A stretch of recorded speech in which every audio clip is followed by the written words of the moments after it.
Any brown people in the house? Hey, more of us here. I didn't realize. They'll let you all in. So my name is Kartikey. I'm 39 years old. I moved to Toronto from India. I'm married with no kids. I live downtown. So recently, I paid $900,000 for a condo the size of a Timbit. But hey, it could be worse. I could be living in Brampton. Man, Brampton, I tell you, that place is a Punjabi fever dream that is running on scams, bad driving, and colleges that are 90% immigration consultancies, 10% Xerox rooms, and 100% trust me, bro. So the other day, I met this brown guy, and as brown men always do when they see each other, we say hi, and the next thing we do is, so, what do you do? So, as it goes, I asked him, what do you do? He was like, oh, I'm an international student. I'm like, oh, of course. So I asked him, where'd you go to school? He's like, oh, I go to school at the Northwest Academy of Advanced Business Sciences. And I was like, isn't that the one above the Dollarama? Mind these colleges in Brampton, they're handing out degrees like they hand out flyers outside a nightclub. Congratulations, you have a postgraduate degree in the global management of sweet fuck all. So, who here has kids? So, tell me what, you guys are voluntarily chosen a life of anxiety, depression, eating goldfish crackers for dinner?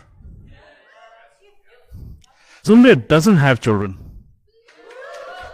So parents, look at these people. Look at the glow. This is what happiness, contentment, and a healthy credit score looks like.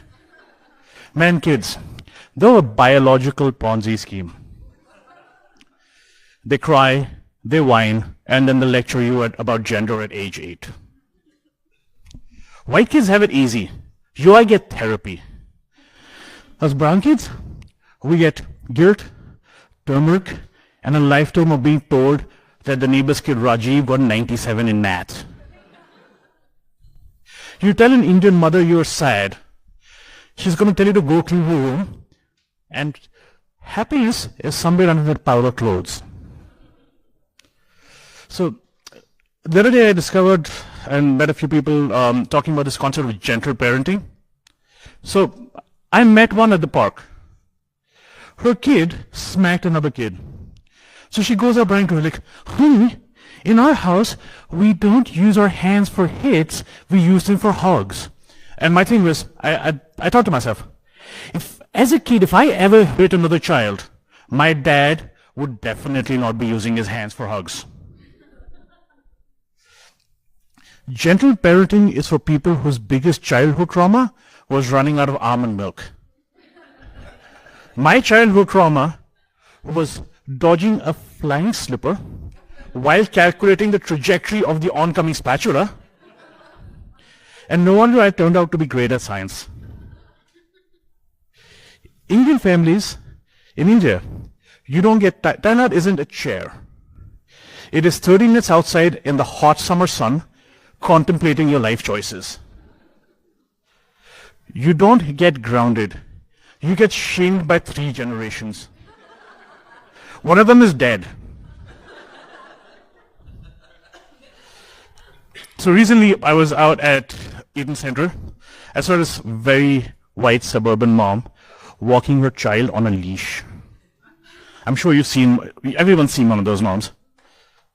So I thought to myself, if my parents ever saw someone walking their child on a leash, they would 100% call child services. Not for the reasons you think. Growing up, we didn't need the leash. We had the look.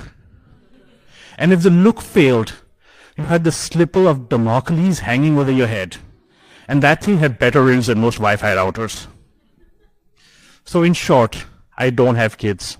Because I like things like sleep, happiness, and not being yelled at by somebody who can't spell the word banana. I mean, don't get me wrong, children are cute for all of 5 minutes, and as long as they're not mine.